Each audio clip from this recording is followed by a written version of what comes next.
Hello dear students. String vibration के बारे में बहुत कुछ हम लोग सीख लिए कि स्ट्रिंग में किस तरह से वाइब्रेशन होता है, सोनोमीटर क्या है, एक्सपेरिमेंट किस तरह से करते हैं, लॉज ऑफ वाइब्रेशन क्या है, बोथ एंड वगैरह वगैरह वगैरह। इस लेक्चर में हम लोग उसके ऊपर में कुछ प्रॉब्लम्स करेंगे और एच वर्मा सर के बुक से ये सारे प्रॉब्लम्स है, बहुत ही सुंदर प्रॉब्लम्स है, कॉन्सेप्ट को बिल्कुल क्लियर करते हैं। तो हम लोग शुरू करते हैं, न्यूमेरिकल्स करते हैं। न्यूमेरिकल्स करते हैं थियोरी का किस तरह से क्या यूज है, किस ट्रिक से किया जा सकता है। ओके, तो सबसे पहला प्रॉब्लम है, देखिए क्वेश्चन नंबर 15 है ये। A string of length 20 centimetre and linear mass density 0.4 ग्राम पर सेंटीमीटर। जो भी थ्योरी पढ़े हैं उससे अब को रिलेट करते जाना है। स्ट्रिंग का लेंथ दे दिया है, म्यू दे दिया है, फिक्स्ड एट बोथ एंड्स बोल दिया है, kept under A tension of 6। सब देखते जाइए क्या है। उसके बाद क्या कह रहा है, A wave pulse is produced at t equal to 0 near one end as shown in the figure। इस फिगर में दिखाया गया है। When will the string have the same shape as shown in the figure? Have the same shape, will have the shape shown in the figure, मतलब कि इसी shape में दोबारा कब आएगा ये बोल रहा है। ठीक है, तो वो हो गया। दूसरा, sketch the shape of the string at a time half of that found in part A. ठीक है, तो दोबारा ऐसी कब आएगा। तो सबसे पहले तो क्या है, सिचुएशन क्या है। सिचुएशन बोथ एंड पर फिक्स है। हम लोगों ने पढ़ा है कि वेव का क्या होता है कि वेव इस तरह से ट्रेवल कर रहा है, वेव वेलोसिटी से यहाँ आएगा और यहाँ पर क्या होगा, रिफ्लेक्शन होगा। और ये रिफ्लेक्शन होगा, रिफ्लेक्शन होने के बाद वापस ऐसे आएगा, आने के बाद फिर यहाँ रिफ्लेक्ट होगा और फिर वापस ऐसे हो जाएगा। यही तो सिचुएशन हम लोगों ने देखा है। जाने के बाद रिफ्लेक्ट होगा, रिफ्लेक्ट होने के बाद वापस इसमें आएगा ऐसे। तो इसका मतलब कि पार्ट ए जो है, जो बोल रहा है कि when will the string have the same shape as shown in the figure again, तो इसका मतलब एक बार जाना होगा और वापस उसको आना होगा। एज्यूम किया जा रहा है कि ये जो पल्स है वेरी स्मॉल है, इसलिए ये डिस्टेंस जो है वो नेग्लेक्ट किया गया है पल्स का। ठीक है, assuming very small pulse, otherwise फिर कंफ्यूज होंगे। तो ये डिस्टेंस हम नहीं एज्यूम कर रहे हैं, मान लेते हैं। ठीक है, स्मॉल पल्स है। तो ये चीज़ तो क्लियर हो गया कि एक बार जाके एक बार आना पड़ेगा, उतना टाइम लगेगा इसको। ठीक है, विच कह रहा है ना कि व्हेन मतलब किस समय, तो वो टाइम निकालना है। आप करते हैं एक एक करके। सिंपल सी बात है, हमें क्या क्या दिया गया है, गिवन लेंथ दे दिया है 20 सेंटीमीटर और क्या दिया है, मास डेंसिटी म्यू दिया है 0.4, यूनिट पे ध्यान देना है, ग्राम पर सेंटीमीटर। ठीक है, और टेंशन दे दिया गया जो कि फोर्स है वो है 16 न्यूटन। क्लियर। और ये t इक्वल टू 0 पर इसका शेप दे दिया गया। तो एक बार जाकर एक बार आने में कितना टाइम लगेगा। तो सबसे पहले तो वेव की वेलोसिटी होगी कुछ, वो वेलोसिटी क्या होगी निकाल लेते हैं। v equal to under root F by mu होता है। ये वैल्यू निकालिए, कितना आता है, अंडर रूट 16 बाई म्यू। अब म्यू क्या है, देखिए ये न्यूटन में है, बहुत इंपॉर्टेंट चीज़ बता रहा हूँ, ये न्यूटन में है, ये ग्राम पर सेंटीमीटर में। ठीक है, तो क्या करना होगा, इसको ईजियर मेथड है कि पहले इसको एसआई सिस्टम में कर लीजिए। तो 0.4 ग्राम पर सेंटीमीटर, यही तो नीचे कर दिए सेंटीमीटर को। तो ग्राम को 10 टू द पावर ऑफ -3 से मल्टीप्लाई करेंगे तो ये क्या हो जाएगा, किलोग्राम। ठीक है, ग्राम हट गया। और सेंटीमीटर को 10 टू द पावर ऑफ -2 से मल्टीप्लाई करेंगे तो मीटर हो जाएगा। ठीक है, तो ये कर देते हैं 10 to the power of minus, तो ये कितना हो जाएगा, ये हो जाएगा आपका 4 into 10 to the power of -2। ठीक है, -1 कट जाएगा, -2 kg पर मीटर। ये हो गया, ऐसा ही सिस्टम में आ गया। अब डायरेक्ट कर सकते हैं 16/4 into 10 to the power of -2, ये ऐसा ही सिस्टम में मीटर पर सेकेंड में आ जाएगा। अब इसका वैल्यू निकाल लीजिए, कितना हो जाएगा, 2 into 10 to the power of, velocity निकाल रहे हैं, 2 into 10 to the power of -1। ठीक है, देखिए कहीं गलत नहीं ना हो रहा है। वेलोसिटी जो आ जाएगा वो कितना हो जाएगा, -1 नहीं +1, 2 मीटर एग्जैक्टली, ऊपर 20 मीटर पर सेकेंड है। 4 चौके 16, 4 बाहर आएगा 2 और 10 टू द पावर ऑफ 2 हो जाएगा तो 10 मीटर पर सेकेंड। ठीक है, तो ये बेसिकली आ गया 20 मीटर पर सेकेंड। क्लियर है इसमें। अब क्या है कि हमें पता करना है कि एक टर्न आने में, तो सिंपल से टाइम इक्वल टू लिखेंगे, जाके आने में कितना है, डिस्टेंस बाय स्पीड, यही टाइम लगेगा, जिस पे सेम वापस सेम शेप हो जाएगा। फिर से बता रहा हूँ, जाएगा, जाने के बाद रिफ्लेक्ट होगा, रिफ्लेक्ट होने के बाद वहाँ वापस रिफ्लेक्ट होकर यही शेप दे देगा। तो इसका मतलब डिस्टेंस बाय टाइम, तो डिस्टेंस कितना हो जाएगा 40 सेंटीमीटर, क्योंकि एक बार जाने में और एक बार आने में। तो 40 सेंटीमीटर को अगर आप लिखना चाहते हैं मीटर में, तो 40 इंटू 10⁻⁻² मीटर कर दीजिए, डिवाइड बाई स्पीड कर दीजिए 20 मीटर पर सेकेंड। तो ये आ जाएगा 2 इंटू 10⁻⁻² सेकेंड, मतलब 0.02 सेकेंड, ये आ गया। ठीक है, इसमें बहुत कुछ नहीं करना था, सिंपल सा प्रॉब्लम था। ठीक है, खुद से कीजिए। सेकेंड प्रॉब्लम करते हैं एक, ये भी इंटरेस्टिंग है।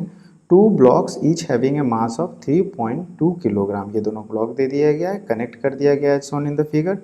The linear mass density of wire A B का मास डेंसिटी दे दिया गया है इतना, और सी डी का दे दिया गया है 8। ठीक है, तो म्यू ए बी जो है वो कितना है, 10 कितना ग्राम पर मीटर, ये ध्यान देना है हमेशा, यूनिट बहुत इम्पॉर्टेंट है, अदरवाइज सब गलत हो जाएगा। और म्यू सी डी जो है वो है 8 ग्राम पर मीटर, ये दे दिया गया है। And the city find the speed of a transverse wave pulse produced in A B and C D. तो इसमें तो बहुत ज़्यादा कुछ करना नहीं है, सिंपल सा बात है कि आपको निकालना है टेंशन। इसमें टेंशन पता चल जाएगा तो सब पता चल जाएगा। तो अगर आप इसका फ्री बॉडी डायग्राम ड्रॉ करिएगा, तो free body diagram A plus B as a system, A plus B as system लीजिए, तो आपका ऊपर वाले का टेंशन आ जाएगा। कैसे, ए प्लस बी का मास यहाँ आ गया, दोनों को एक में दिखा दिए, ए प्लस बी, और ऊपर में टी हो गया, नीचे में एम जी है, मतलब m1 प्लस m2, दोनों का मास सेम है जी। तो यहाँ से आ जाएगा t इज इक्वल टू, क्योंकि कोई एक्सेलरेशन नहीं है ऊपर या नीचे, therefore t is equal to 2mg, मतलब 2 इंटू 3.2 इंटू 10, जी को 10 ले लेते हैं, तो 64 कितना आया, 64 न्यूटन। ये टेंशन आ गया, किस में, टी ए बी आया, टी ए बी आ गया। इसी तरह से टी ए बी आ गया, इसी तरह से टी सी डी देख लीजिए, नीचे वाले का फ्री बॉडी डायग्राम ड्रॉ कीजिए। ऊपर में मान लीजिए टी डैश है और नीचे है ओनली एम जी, तो टी डैश मतलब T C D that is equal to 3.2 into 10 मतलब 32 न्यूटन।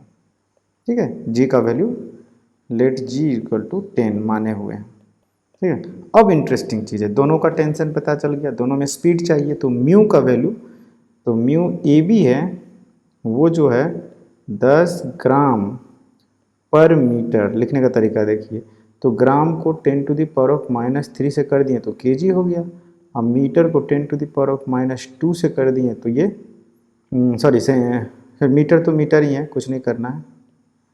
ठीक है, तो ये हो गया 10 इंटू 10⁻³ केजी पर मीटर हो गया। इसी तरह से पर मीटर ही दिया हुआ है ना क्वेश्चन में, पर मीटर दिया हुआ है। इसी तरह से म्यू सी डी जो हो जाएगा वो हो जाएगा 8 इंटू 10⁻³ केजी पर मीटर।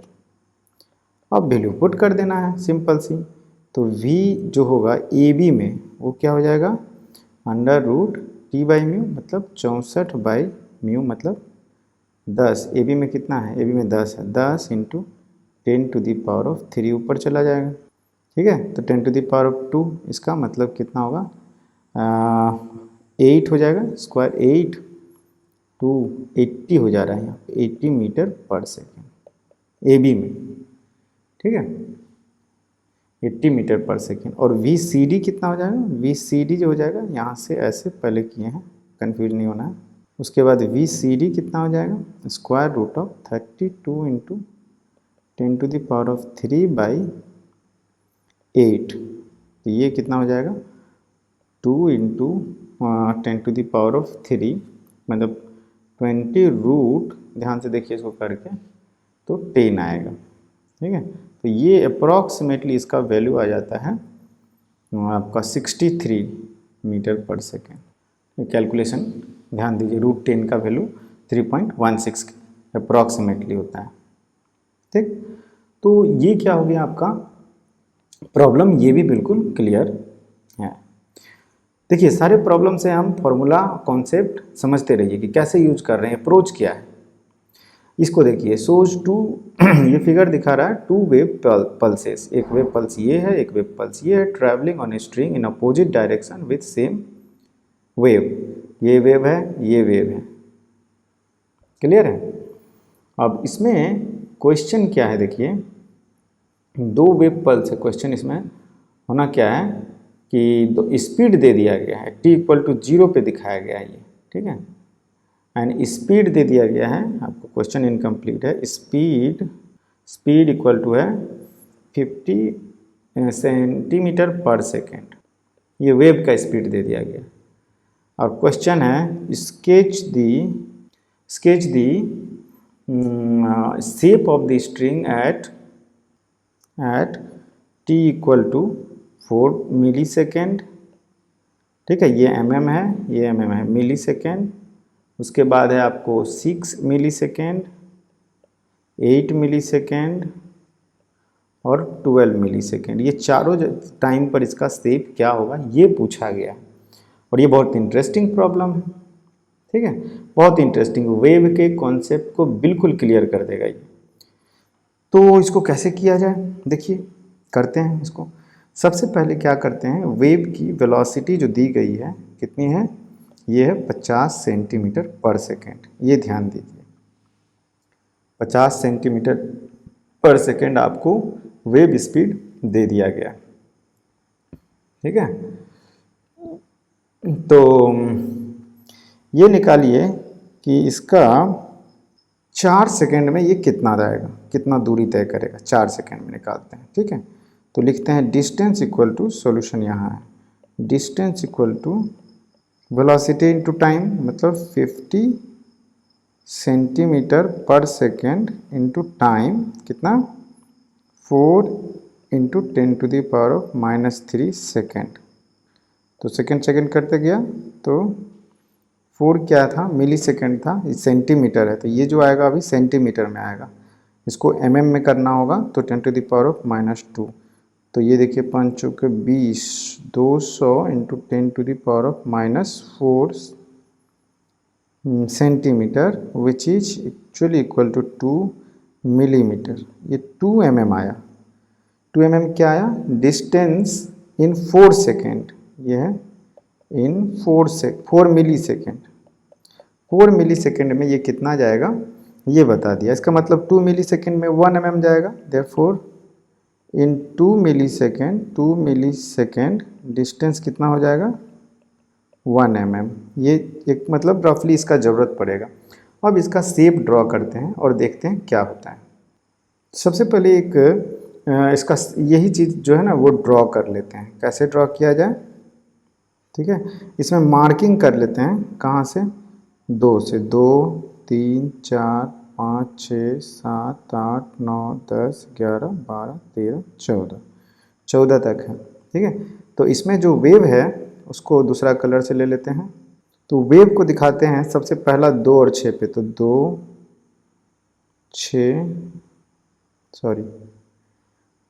4 6 8 10 12 14, ये है हमारा मार्किंग। अब क्या करते हैं, वेव को ड्रॉ करते हैं 2 और 6 के बीच में, ऊपर भी दिखा देते हैं 2 4, यहाँ भी -2 -4, ये सब mm में है, ये भी mm में है। मैं बार बार नहीं लिखूँगा, बस प्रॉब्लम को समझना है। 2 और 6 के बीच में एक पल्स है, ये इस तरह से, और फिर किस 10 और 14 के बीच में नीचे की तरफ पल्स है, ये पल्स, ठीक है। अब क्या करना है, इसी के नीचे हमें ड्रॉ करना है सेम पल्स को, ठीक है। अब 4 मिली सेकेंड बाद ये t इक्वल टू 0 पर है और ये हम t equal to 4 millisecond पर ड्रॉ कर रहे हैं। तो 4 मिली सेकेंड में कितना मूव होगा, 2 mm मूव होगा, तो 2 mm होगा। इसका मतलब कि 2 वाला पोजीशन जो है ये 4 पे आ जाएगा, वेव कुछ ऐसे हो जाएगा, 6 की जगह पे 8 आ जाएगा, तो ये इस ऐसा शेप बन जाएगा।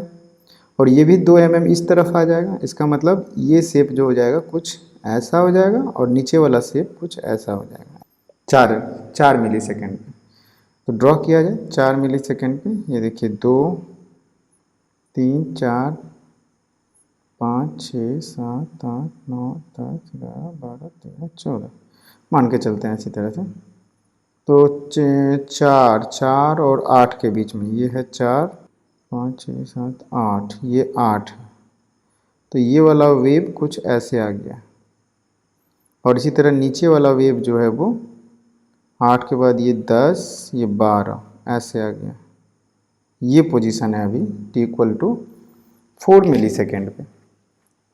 ठीक है, ये 10 है, 12 है, 2 mm 14 से 12 पे आ गया है। क्लियर। अब t = दूसरा कोई मोमेंट ले लेते हैं। t = 6 सेकेंड, 6 मिली सेकेंड में बोल रहा है। ये सबसे मस्त चीज़ है। 6 मिली सेकेंड में क्या होगा देखिए कि 6 मिली सेकेंड मतलब कि 2 मिली सेकेंड मतलब 1 mm और शिफ्ट हो जाएगा।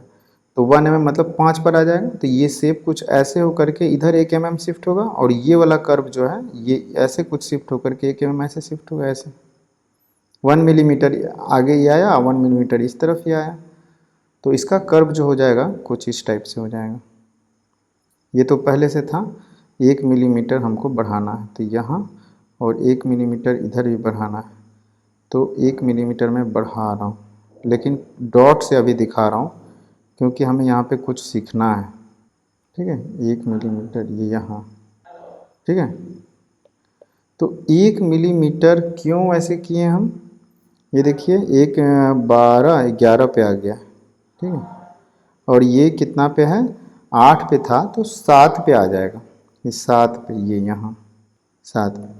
अब देखिए ये ये 8 वाला पॉइंट है तो एक 7 पे आ गया। इधर वाला ये वाला पोर्शन जो है 7 पे आ गया, ये वाला पोर्शन 8 से 9 में चला गया। अब हमें ड्रॉ करना है वेव का शेप। क्या होता है कि स्ट्रिंग तो एक ही है, एक बार में स्ट्रिंग यहाँ पर और यहाँ पर दोनों जगह तो रह नहीं सकता है। तो इसका मतलब एक ही स्ट्रिंग है जो दोनों वेव के इन्फ्लुएंस में है। तो सुपरपोजिशन को याद कीजिए, एक यहाँ पर कोई पॉइंट होगा जिसको ये वेव चाहता है कि यहाँ पर रहे और ये वेव चाहता है नीचे वाला कि ये यहाँ पर रहे नीचे। दोनों मिला करके इनका डिस्प्लेसमेंट देखिएगा इफेक्टिवली कितना हो जा रहा है, तो 0 हो जा रहा है। इसका मतलब ये यहाँ पर शेप जो होगा इतना दूर के लिए कितना दूर के लिए यहाँ ऐसे है और यहाँ ऐसे है, तो इतना दूर के लिए जो है वेव शेप वो फ्लैट 0 हो जाएगा। तो इसका मतलब कि अगर हम वेव ड्रॉ करें तो ऐसे होकर के ऐसे तक आएगा और उसके बाद फिर ये 0 हो गया, फिर यहाँ से ऐसे ऐसे ऐसे जाएगा। कहने का मतलब ये हो गया कि ये वाला पोर्शन नहीं रहेगा। ठीक है, तो वेव तो अगर दिखाएं ठीक से वेव को तो आपका ये वेव बनता है। क्लियर हो गया चीज़ें कि किस तरह से वेव है। ये यहाँ पर ऐसे शेप है, बीच में यहाँ 0 है, फिर ये ऐसे शेप, ये वेव बनता है। ये कब बनता है, t = 6 मिली सेकेंड पर। और t = 8 मिली सेकेंड पर भी पूछा तो उसका भी ड्रॉ कर सकते हैं। t = 8 मिली सेकेंड पर, उसमें भी बहुत ज़्यादा कुछ नहीं करना है, लेकिन बहुत इंटरेस्टिंग प्रॉब्लम, इसको अच्छे से समझिए। 8 मिली सेकेंड, 2 मिली सेकेंड बाद क्या होगा, जो ये 7 पर जो है ये 6 पे आ जाए, 7 पर है तो क्या होगा, ये 0.9 है 9, तो वो 10 पे चला जाएगा। या इसलिए इस वाले पॉइंट को देखिए, ये अभी 5 पर है। ठीक है, और इसमें ये वाला अभी कितने पे है, 11 पर है। तो 1 mm जो है खिसकेगा, नीचे वाला वेव बाईं तरफ खिसकेगा नेगेटिव एक्स एक्सिस में, और ऊपर वाला वेव जो है वो दाएं तरफ खिसकेगा। तो इसका मतलब कि 1 mm हम लोग इसको खिसकाते हैं। ठीक है, तो वेव को ऐसे देखिए, डॉटेड लाइन रहने देते हैं सो दैट कि समझने में आसान होगा कि वेव का एक्चुअली शेप क्या है। डॉटेड लाइन जो है वो एक्चुअल वेव का शेप है। एक्चुअल मतलब कि विदाउट सुपरपोजिशन, सुपरपोजिशन करेंगे तो एक्चुअल शेप जो हो जाएगा वो तो दिखा दिया मैंने। अब क्या किया जाए, 5 से चला जाएगा 6 पे। ठीक है, 6 पे चला जाएगा तो इसका मतलब इसका शेप हो जाएगा कुछ इस तरह से। ये 6 पॉइंट है और 6 4 10, मतलब यहाँ कहीं 9 है, यहाँ कहीं 10 होगा, तो 10 पे ये वेव शेप बनना होगा। और सिमिलरली वो 11 से 10 पे आ जाएगा, तो नीचे वाला वेव जो है वो भी कुछ ऐसा ही शेप रखेगा। वो भी 7 पे था ये वाला पोर्शन, तो 6 पे आ जाएगा, तो वो भी इधर आ जाएगा। अब कुछ सिचुएशन ऐसा होना चाहेगा ये, तो इसका मतलब क्या हो गया, ये सिचुएशन का इफेक्टिव क्या बता रहा है कि यहाँ चाहता है ये होना और नीचे वाला चाहता है ये होना, तो एक ही पार्टिकल है यहाँ और यहाँ दोनों सेम डिस्प्लेसमेंट चाहता है, तो रिजल्टेंट डिस्प्लेसमेंट 0 हो जाएगा। तो इसका मतलब क्या हो गया कि यहाँ पर shape of the actual wave जो हो जाएगा वो केवल एक स्ट्रेट लाइन रह जाएगा, कुछ नहीं होगा।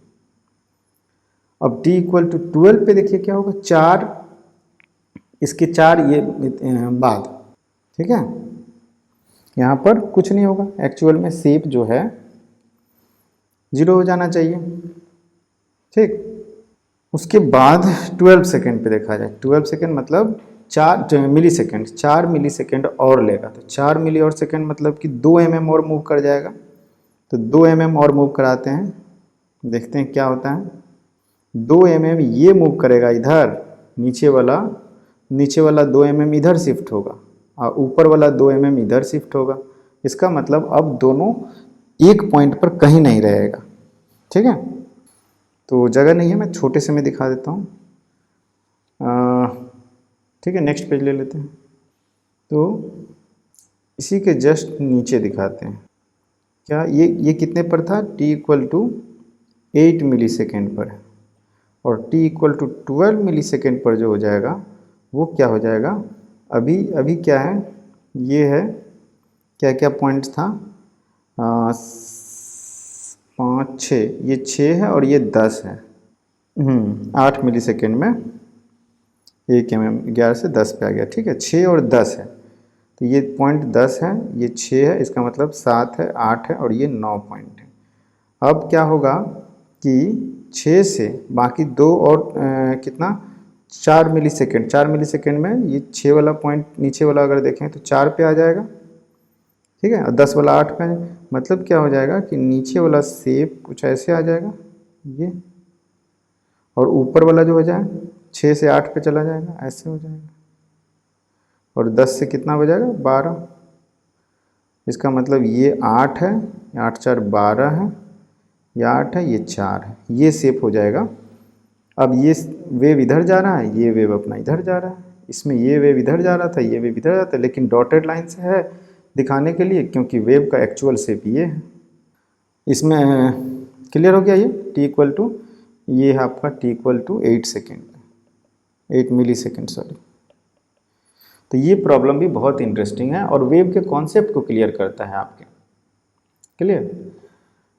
अब नेक्स्ट प्रॉब्लम करते हैं, ये क्या बोलता है, ये if the speed of a transverse wave on stretched string of length 1 metre is this, what is the fundamental frequency. Simple है, लेंथ दे दिया गया है 1 मीटर, ठीक है, स्पीड दे दिया गया है v is equal to 60 metre per second. ये तो लगता है बहुत आसान है। फंडामेंटल फ्रिक्वेंसी न्यू जो होता है वो होता है 1/L under root t by mu, लेकिन यहाँ t बाई म्यू की ज़रूरत नहीं है, सिंपली लिख दीजिए v पता है तो v/L, अच्छा v/2L नॉट L, v/2L, ठीक है। याद होगा फ्रीक्वेंसी का फॉर्मूला है 1/2L under root t by mu, या 1/2L इसी को कहते हैं v, ठीक है, root t by mu is v। तो इसमें सब वैल्यू पुट कर दीजिए, फ्रीक्वेंसी फंडामेंटल फ्रीक्वेंसी पूछा है तो v दे दिया गया है, तो 60 divide by 2 metre into 2 into L 1 metre, तो ये हो गया सिंपली 30 हर्ट्ज। इसमें तो कुछ नहीं था, बहुत सिंपल था। इसके बाद वाला देखिए, A sonometer wire having a length of 1.5 meter between the bridges vibrate in its second harmonic in resonance with a tuning fork of frequency 256 Hz। Second harmonic है और उसका वाइब्रेशन दे दिया गया frequency. What is the speed of transverse wave in the string, तो L दे दिया है जनाब 1.5 metre, sonometer wire है, ज़्यादा कुछ सोचना नहीं है इसमें, ये आपका सोनोमीटर वायर हो गया। L लेंथ दे दिया गया है, सेकेंड हार्मोनिक है, इसका मतलब शेप कुछ ऐसा है, इसमें n इक्वल टू 2 है, ठीक है। सेकेंड हार्मोनिक का मतलब हो गया। तो फॉर्मूला पुट कर लीजिए, व्हाट इज़ द स्पीड। तो सबसे पहले फॉर्मूला पुट कर दिए, फ्रीक्वेंसी जो होता है वो क्या हो जाएगा, सेकेंड n/12 v होता है। तो यहाँ पे n/12, n2 है तो 2/12 हो जाएगा v। तो फ्रीक्वेंसी तो ऑलरेडी दे दिया है 256, पुट कर देते हैं और v का वैल्यू आ जाएगा कितना, 256 इंटू L 1.5। तो 256 इंटू 1.5 कर दीजिए, मीटर पर सेकेंड आ जाएगा, ठीक है। 256 1.384 आ रहा है, ये 384 metre per second. Simple formula पे बेस्ड है, कुछ नहीं। और थोड़ा सा कॉन्सेप्ट है कि हाँ सेकेंड हार्मोनिक का मतलब क्या हुआ। अब याद ही नहीं रहेगा कि सेकेंड हार्मोनिक का मतलब n इक्वल टू 2 है, तो ये प्रॉब्लम बनेगा ही नहीं, ठीक है। नेक्स्ट करते हैं 660 hertz frequency tuning fork sets up a vibration in a string clamped at both ends. The wave speed for a transverse wave on this string is this. Velocity भी दे दिया है, frequency भी दे दिया है, and the string vibrate in 3 loops. Then equal to 3 भी दे दिया है. Find the length of the string. If the maximum amplitude of the particle is this, write a suitable equation describing the motion. ठीक है, B part थोड़ा सा interesting है, ठीक है। तो फ्रीक्वेंसी कितना दे दिया है, 660 हर्ट्ज, और क्या दिया है, स्पीड वेलोसिटी दे दिया है 220 मीटर पर सेकेंड, और 3 लूप्स दिया है ना, ये देखिए 3 लूप्स, इसका मतलब n इक्वल टू दे दिया है 3। थोड़ा सा अगर इमेजिन करिए तो कुछ इस टाइप का बन रहा है, ऐसे कुछ बन रहा है, ठीक है। तो सारी चीज़ें क्लियर हैं, यहाँ पे 3 लूप्स दे दिया गया है, चीज़ें सब क्लियर हैं। पूछा क्या है, find the length of the string.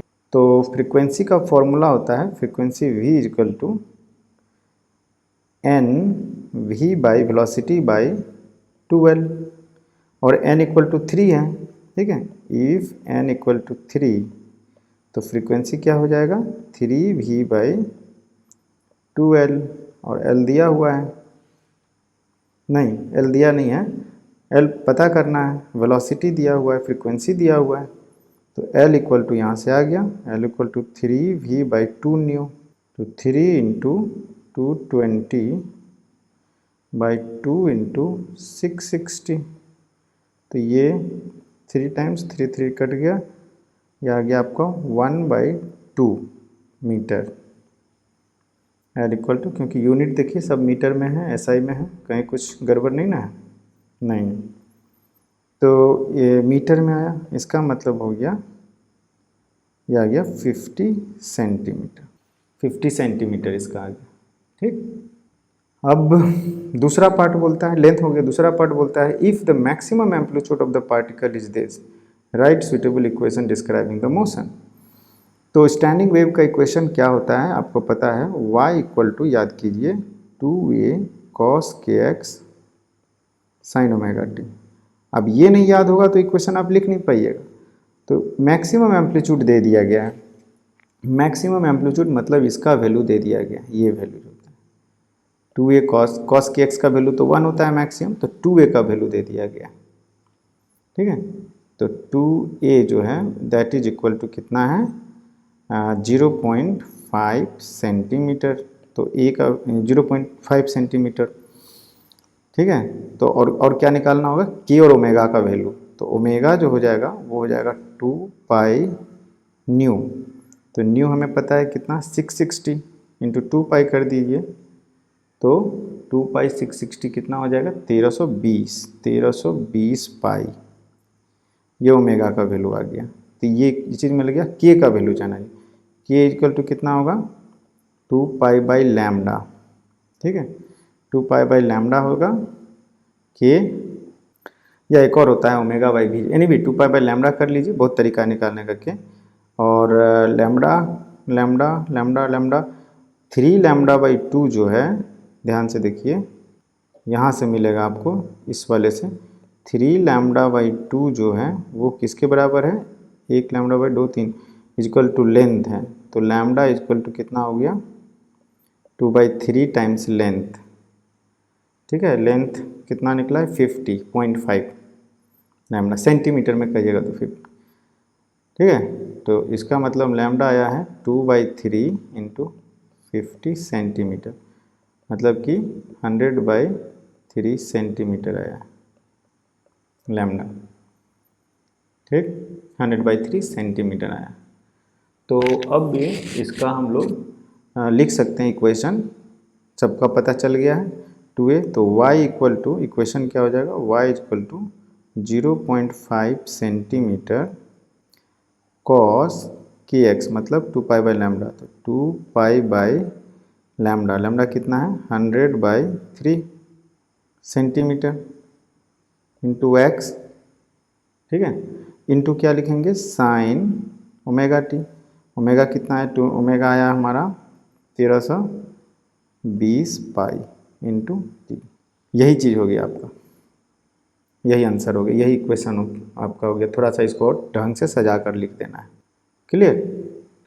Next problem करते हैं, ये भी बहुत इंटरेस्टिंग है, ये इनफेक्ट काफ़ी इंटरेस्टिंग है, बहुत ज़्यादा इंटरेस्टिंग प्रॉब्लम है। इसमें क्या है देखिए, this shows an aluminium wire, ये एक स्टील वायर है, एक एलुमिनियम वायर है। लेंथ दे दिया 80 सेंटीमीटर, 60 सेंटीमीटर, पढ़िए इसको। और टेंशन जो दिया इसमें 40 न्यूटन का दे दिया। The cross sectional area of the steel दे दिया है 1 millimetre square and that of the aluminium is 3 millimetre square. What could be the minimum frequency of a tuning for which can produce standing wave in the system with the joint as node? Normally जो joint होता है ना वो node होता है। The density of aluminium is this and that of the steel is this. ठीक है भाई, हमको फ्रीक्वेंसी पूछा गया है, तो इसके लिए हम क्या क्या कर सकते हैं। फ्रीक्वेंसी पूछा गया तो क्या क्या किया जा सकता है, इसके लिए लिखा जाए। सबसे पहले तो लिखा जाए कि क्या दिया गया है, फिर फोर्स दिया गया है 40 न्यूटन। आपके पास फ्रीक्वेंसी चाहिए। फ्रीक्वेंसी जो होता है न्यू इक्वल टू क्या होता है, एन v/l। तो n/2l अंडर रूट f/म्यू, ये होता है। f दिया है, म्यू भी किसी तरह से निकल जाएगा, और लेंथ भी दिया हुआ है। तो दोनों में क्या क्या पॉसिबल फ्रीक्वेंसीज हैं वो हमें पता चल जाएगा। f दे दिया गया है। अब हम चाहते हैं कि μ1 और μ2 निकालें। तो म्यू स्टील जो होगा वो कितना हो जाएगा, म्यू स्टील इक्वल टू हो जाएगा आपका मास मतलब होता है वायर का area of cross section into length, ठीक है, इंटू डेंसिटी, ये मास हो गया, डिवाइड बाई लेंथ करेंगे तो लेंथ तो आएगा नहीं। तो म्यू मतलब area into area of steel into density of steel, ये आ जाएगा म्यू एस। क्लियर है। इसी तरह से म्यू एस का वैल्यू निकाल लेते हैं कितना आएगा। एरिया कितना दिया गया है, area of cross section steel का, cross section of the steel is 1, तो 1 इंटू 10⁻⁻⁶ मीटर स्क्वायर हो जाएगा। अब ध्यान दीजिए मिलीमीटर स्क्वायर से मीटर स्क्वायर कैसे होता है। और इसमें डेंसिटी कितना दे दिया गया है स्टील का 7.8, तो 7.8 ग्राम पर सेंटीमीटर क्यूब। तो ग्राम पर सेंटीमीटर क्यूब है, इसको अगर आप चाहें तो केजी पर मीटर क्यूब कर सकते हैं। 7.8 इंटू 10⁻⁻³ kg हो जाएगा। और पर सेंटीमीटर क्यूब है, मीटर क्यूब कर दीजिएगा तो 10⁻⁻, कितना हो जाएगा बोलिए, जब सेंटीमीटर क्यूब को मीटर क्यूब करेंगे तो 10⁻⁻⁶ हो जाता है। क्लियर। तो इसमें कहने का मतलब म्यू जो निकाल रहे हैं हम वो कितना आ रहा है, ठीक है। तो म्यू आ जा रहा है 7.8 इंटू 10⁻, म्यू स्टील जो आ जा रहा है वो आ रहा है 7.8 इंटू 10⁻⁻3। क्लियर। और इसी तरह से म्यू एलुमिनियम निकालेंगे। म्यू एलुमिनियम जो आ जाएगा वो आ जाएगा, area of cross section aluminium का 3 है, 3 इंटू 10⁻⁻6 इंटू डेंसिटी 2.6 है इंटू 10⁻⁻3 डिवाइड बाई 10⁻⁻6। चीज़ें करिएगा तो वो 7.8 इंटू 10⁻⁻3 ही आ रहा है केजी पर मीटर क्यूब। ठीक है, kg per metre, not metre cube, kg per metre, यहाँ भी केजी पर मीटर। ठीक है। तो म्यू एलुमिनियम और म्यू स्टील जो है दो इम्पॉर्टेंट चीज़ें आपको यहाँ से पता चल जाता है। अब रह गया बात हमें पता चल गया है टेंशन तो दोनों में सेम है, इसका मतलब वेलोसिटी सेम होगा, V steel equal to V aluminium that is equal to under root 40 by कितना 7.8 10⁻³ ऊपर चला जाएगा और यहाँ 7.8, ये दोनों का वेलोसिटी जो है सेम है, ये पता चलता है इससे। रह गई बात अब फ्रीक्वेंसी, लेंथ दिया गया है, वेलोसिटी दोनों का सेम है, ये पता चल गया है। ठीक, अब क्या है अब क्या है कि इसमें बोल रहा है, देखिए what could be the minimum frequency of A tuning fork which can produce standing wave. इसका मतलब ये हो गया कि 80 सेंटीमीटर और 60 सेंटीमीटर है, इसमें अगर लूप्स बनाने हैं तो जो भी बनेगा लूप्स उसका जो वेवलेंथ होगा दोनों में सेम होना चाहिए। कंडीशन यहाँ पे है both wire must have same frequency, वही फ्रीक्वेंसी हमें निकालना है, वही फ्रीक्वेंसी निकालना है। अब क्या है कि वेलोसिटी तो सेम है, तो फ्रीक्वेंसी जो है that is equal to some n times, मान लीजिए n स्टील करते हैं तो n steel times 2L steel into V तो सेम है दोनों में, फ्रीक्वेंसी भी सेम है। This should be equal to n aluminium times 2L aluminium times V। ठीक है, अब इसमें लूप्स बनेंगे तो कि आप ये बताइए मिनिमम फ्रीक्वेंसी का मतलब हो गया कि मिनिमम फ्रीक्वेंसी मतलब minimum number of loops, minimum frequency का मतलब क्या हो गया, minimum number of loops possible, minimum number of loops. अब ये हमें बताइए कि 80 सेंटीमीटर और 60 सेंटीमीटर को मिनिमम कितने इक्वल डिवीजन में हम लोग बांट सकते हैं। ठीक है, this segment of wire can be divided into minimum, how many minimum parts, equal division होना चाहिए।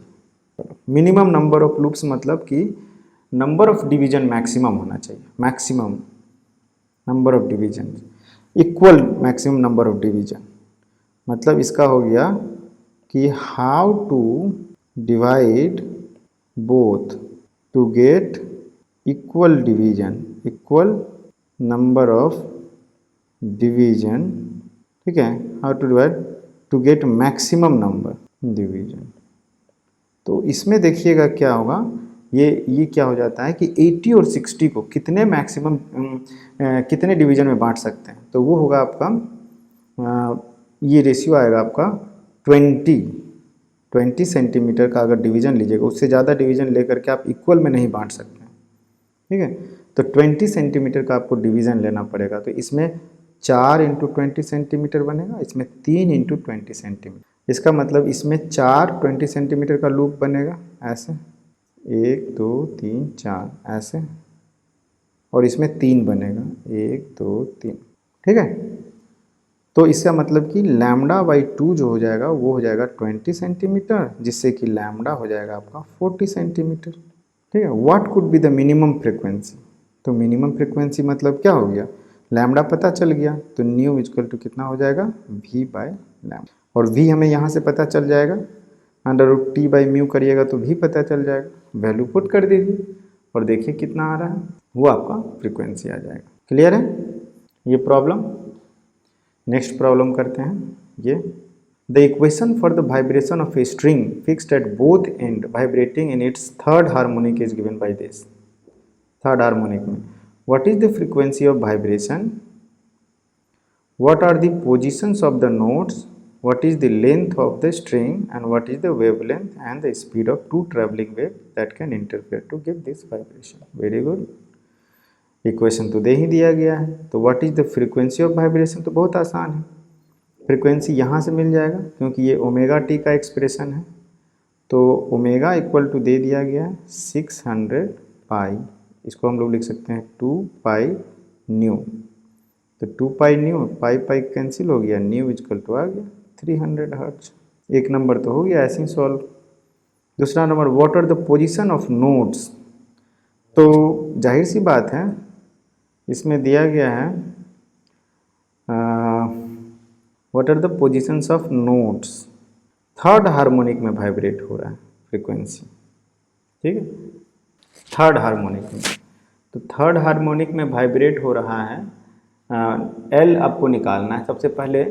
थर्ड हार्मोनिक का मतलब कि इसमें जो लूप बन रहा है वो कुछ इस टाइप का बन रहा है ऐसे। तो जो इसमें 3 लैम्डा बाई 2 जो है that will be equal to length.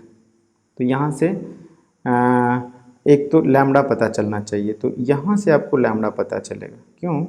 क्योंकि 2 पाई बाई लैम्डा जो है वो कितना है 0.314 पर सेंटीमीटर, ठीक है।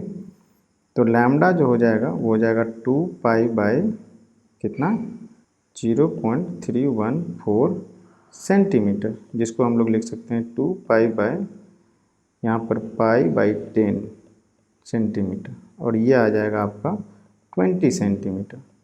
तो जब लैम्डा 20 सेंटीमीटर हो गया तो ये 10-10 सेंटीमीटर पे डिवीजन हो गया, ये 0 हो गया, ये 10 हो गया, ये 20 हो गया, ये 30 हो गया।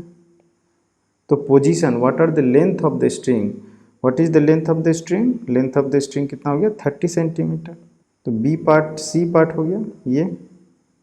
What are the positions of, ये निकल गया, बी पार्ट में पता चल गया कौन कौन सा पोजीशन होगा। What is the wavelength and speed of two traveling wave that can interfere to give this vibration? What is the wavelength and speed of the two traveling waves? Wavelength तो हम बता ही दिए क्या है, स्पीड, स्पीड निकाल लीजिए v equal to N lambda करके, ठीक है। स्पीड v इक्वल टू हो जाएगा फ्रीक्वेंसी जो कि पता चल चुका है 300 इंटू लैम्डा पता चल चुका है 20, तो कितना हो जाएगा, ये आपका आ जाएगा सेंटीमीटर पर सेकंड है। तो ये आ जाएगा 6 दूना 3 दूना 6, 6060 मीटर पर सेकंड, ठीक है, मीटर पर सेकंड में। तो ये प्रॉब्लम भी आसान हो गया। एक और लास्ट प्रॉब्लम करते हैं, ये बहुत इंटरेस्टिंग है। ये क्या है, the equation of standing wave produced on A string fixed at both and is given by this, what could be the smallest length of the string. अब स्मॉलेस्ट लेंथ का मतलब है कि आप सबसे पहले तो ये देखिए कि इसमें हमें दे दिया गया है सेम, जो इक्वेशन अभी हम सॉल्व किए हैं वही है, तो हमारा फ्रीक्वेंसी सेम आएगा, न्यू इक्वल टू हो जाएगा 300 हर्ट्ज, ठीक है, 300 हर्ट्ज आ गया। और जो फ्रीक्वेंसी जो न्यू होता है वो होता है NV/12 ये होता है। तो यहाँ पे लेंथ जो हो गया, लेंथ वो NV/2 न्यू हो गया फ्रीक्वेंसी के टर्म में। तो लेंथ को अगर फ्रीक्वेंसी फिक्स है, लेंथ को अगर लेंथ को अगर मिनिमम करना है तो n should be minimum, n should be minimum, and how much it can be, n equal to 1। Fundamental mode में वाइब्रेट होगा स्ट्रिंग, ये आपका फंडामेंटल मोड ऑफ वाइब्रेशन है, और ये n इक्वल टू 1 के कॉरस्पॉन्डिंग है। तो स्मॉलेस्ट लेंथ यही होगा, ठीक है। तो हम लोग लिख सकते हैं L इक्वल टू कितना, L इक्वल टू λ/2, सिंपल सी बात, L इक्वल टू λ/2।